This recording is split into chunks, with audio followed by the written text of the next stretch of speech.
Bonsoir à toutes et à tous et bienvenue dans Fait du jour de ce mardi 15 mai 2018 sur Iwachu Web TV. Les 24 victimes de l'attaque de Ruhagarika de vendredi dernier ont été inhumées aujourd'hui en présence de leurs familles, des représentants du gouvernement et certains ambassadeurs accrédités au Burundi. Un moment de très grande émotion pour les familles des disparus. Le représentant a demandé que la sécurité soit renforcée dans cette localité. Les habitants vivent désormais dans la peur d'une autre attaque. Le ministre de l'Intérieur, Pascal Barandagié, qui était sur place, a promis que ceux qui ont perpétré ce crime vont être poursuivis et traduits devant la justice. Le reportage de Sheila Inambona et Rodrigue Moulegua qui s'était rendu à Ruhagarika.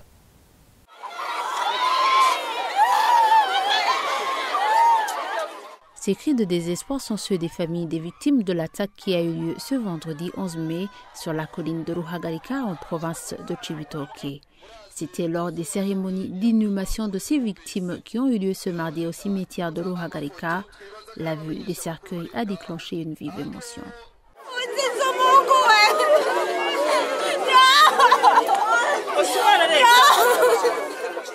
Après une prière pour les défunts, le représentant des familles endeuillées a demandé au gouvernement du Burundi de renforcer leur sécurité.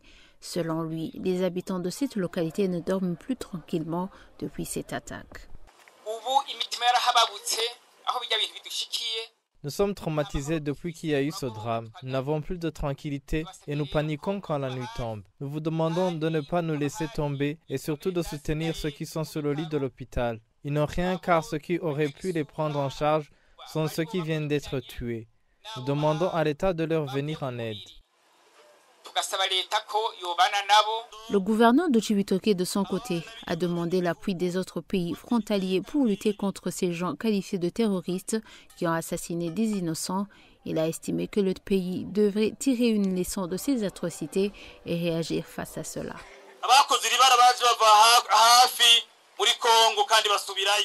Ceux qui ont perpétré ce crime venaient de la RDC et ils y sont retournés, sans oublier aussi ceux qui sont dans les pays frontaliers. Que ces tragédies soient une leçon pour que les pays se mettent ensemble afin de lutter contre ces terroristes, qu'ils soient dans la région ou pas.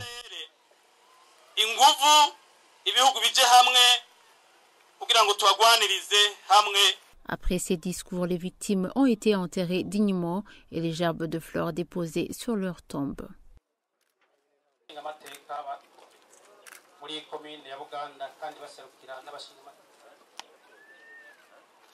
Dans son discours de circonstance, le ministre de l'Intérieur, Pascal Barandagié, qui a représenté le gouvernement, a tenu à rassurer les familles éprouvées.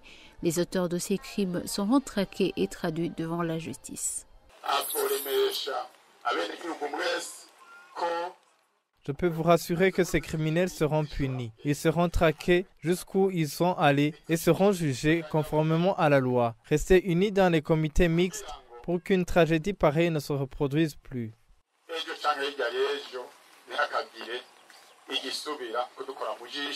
Certains ambassadeurs accrédités au Burundi s'étaient aussi rendus à Ruhagarika.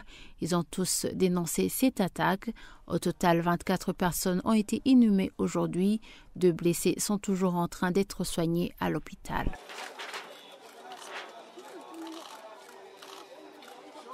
Et voilà, c'est ici que nous mettons fin à ce fait du jour. Merci de l'avoir suivi.